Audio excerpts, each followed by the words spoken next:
right, guys. Whoa, hi. Hey, what's going on, everyone? Oh, aren't we beautiful?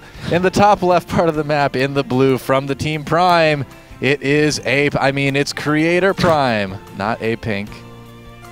Maybe he would like to date someone from A-Pink, possibly. And then the lower left, in the red, from the team Liquid.net, it is TaeJa.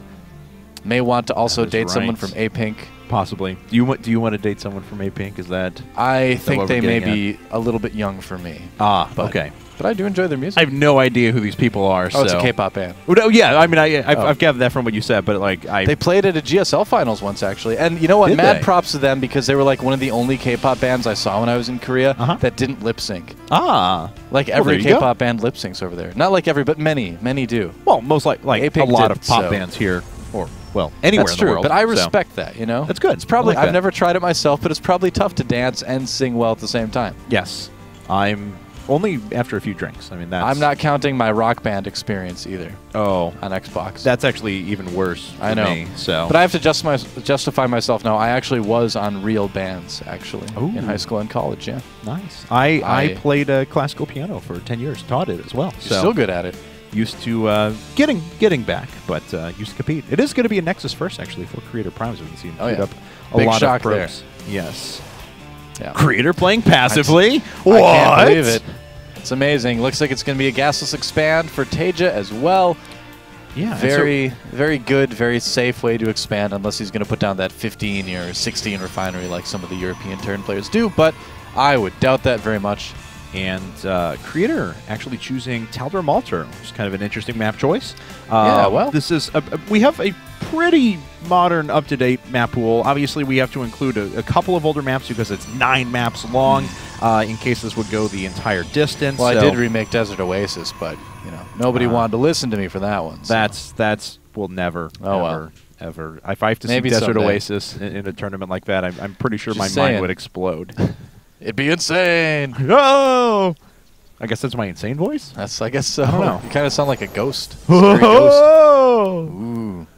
Well, there is the command center. Like the ghost of John that's Candy. A gateway. And this is a second gateway now before we see Cybernetics Core. Oh, interesting. Okay, well, that's new. I saw this just the other day, actually. In fact, it was Stork versus Flash, actually, I believe. He went for 2 gateways and then Chrono boosted out some Zealots to send at his opponent. And it didn't work too well, honestly.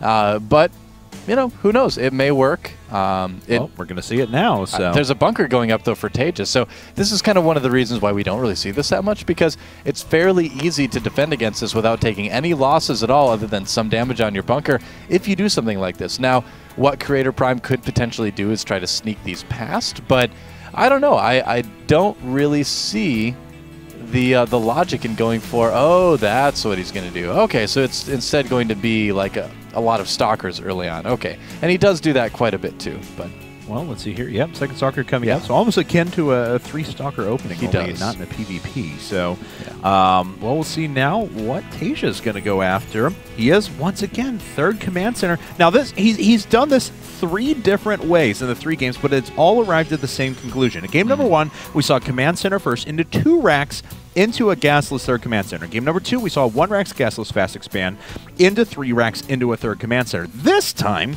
we saw 1 rack's gasless fast expand into 2 additional command centers, one right after the other, and then 2 more barracks coming up after that. So still a ridiculous variety, even in pretty similar conclusions. Now, here's the big question. Where is he going to put that command center? Because if he floats it to the base above his main, that's going to be putting it towards his opponent, which is generally not something you want to do.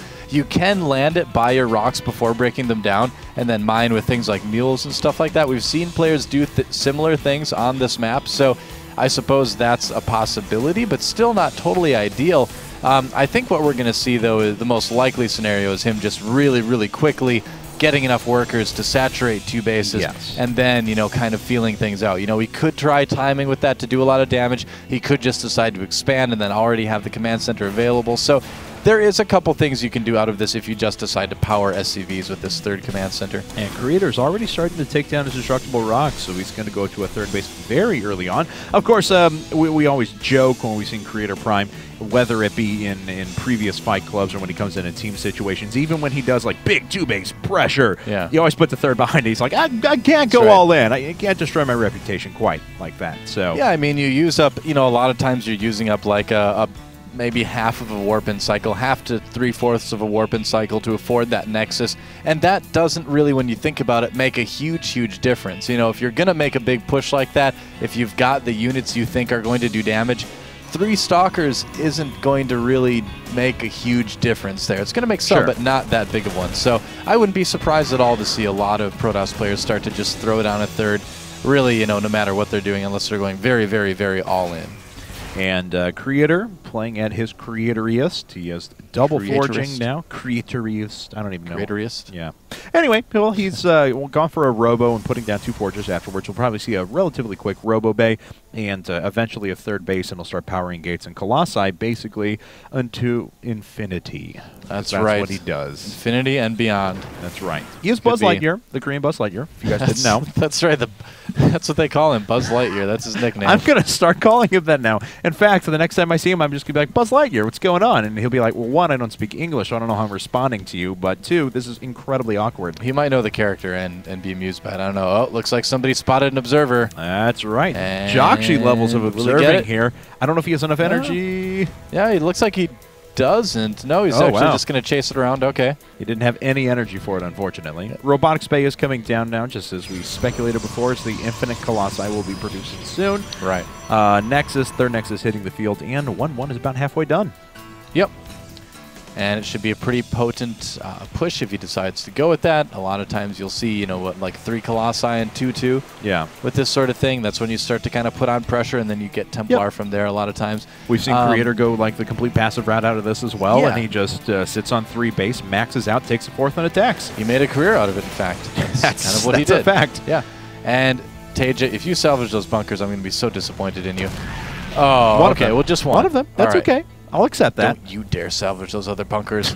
I don't know, man. I mean, yeah, I know it gives you a little bit more minerals, but nothing like bugs me more than when Terran players are just like, it's time to attack, and they salvage all their bunkers, and they're like, this attack didn't work. And at the end of their attack, they have no bunkers. Yeah, and then they have like 700 minerals anyway, so it didn't actually get them anything. Exactly. Don't salvage your bunkers. You really don't need the minerals that much. Yeah. You can salvage 1. If you've got 3, you can salvage 1. I'll allow it.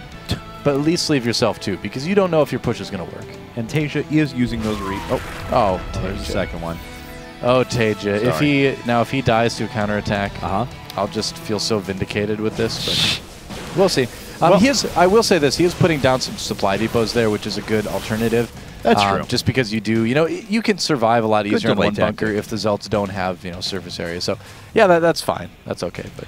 Well, TaeJa, he's got 2/2 upgrades coming along, so he's actually quite good in that regard as well. I'm sorry, I should say +2 weapons on the way, still just +1 armor coming up for now. So, but his upgrades are coming along. He's not that far behind his opponent, but it looks like he is going to stim in now and just try and take out the Nexus right away. That's a few units warping in, and oh my god, the Nexus falls immediately, and he is just going to back out. I don't think he lost a single unit so far. Well, now he's going to lose some now. Oh, yeah, a bunch of Marines getting wasted there. That was a bit of a mistake maybe to come back for just a moment, but overall, really nice little building snipe by Liquid TaeJa. Oh, he's going to pay for it with a couple medevacs. Blink is almost finished, though, so he lucked out a little bit there. He could have lost a lot more, but overall, things not going too bad. Everything almost done. So yeah, that's going to be a bit of a problem. And now, if Creator.Prime continues to push, let's see how far this one bunker gets him.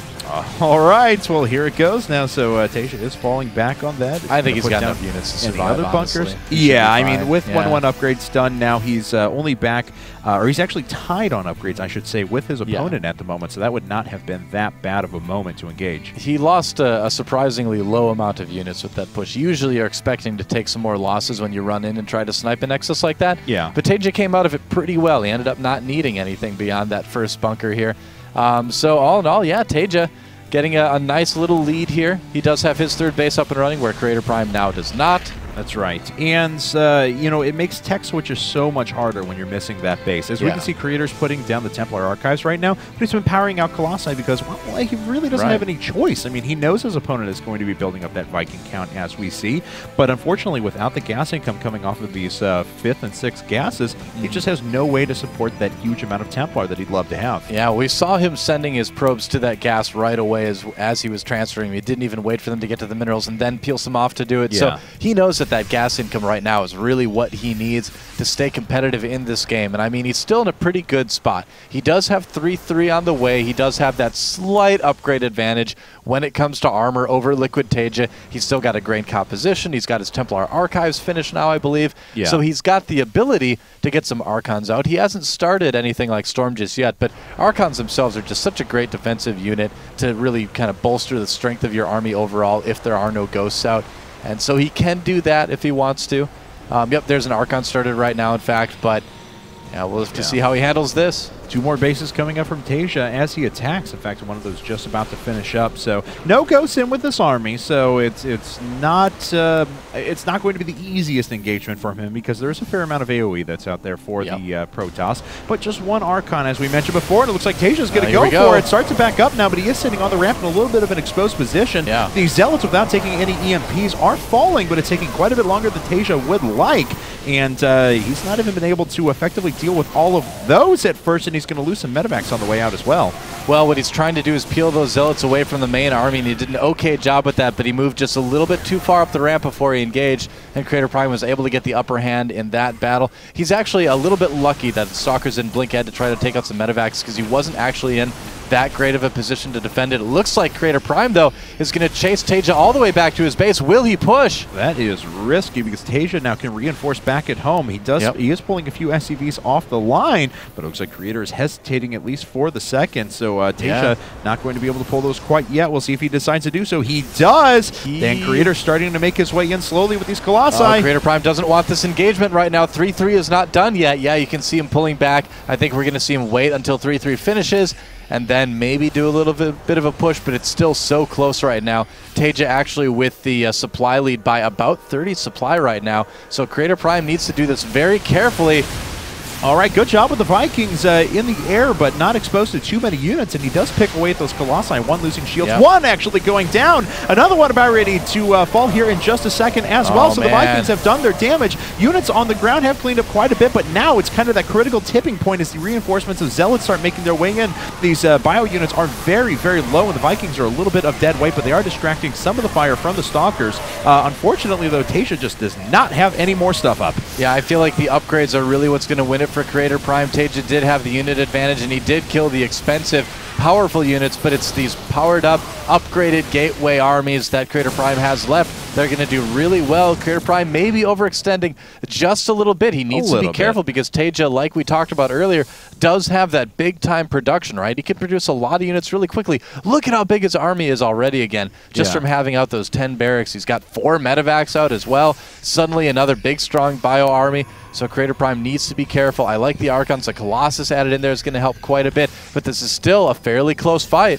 All right, well, TaeJa going to try and clear up this pylon. He's drawing the army forward, though. Looks like Creator really wants to be able to warp in on top of this army, and warp in on top of it he will, as the Archons are proving to be so strong now, especially with the +3 attacks just ripping through so many of the bio units, and unfortunately, Creator.Prime just moves right through. TaeJa has to GG.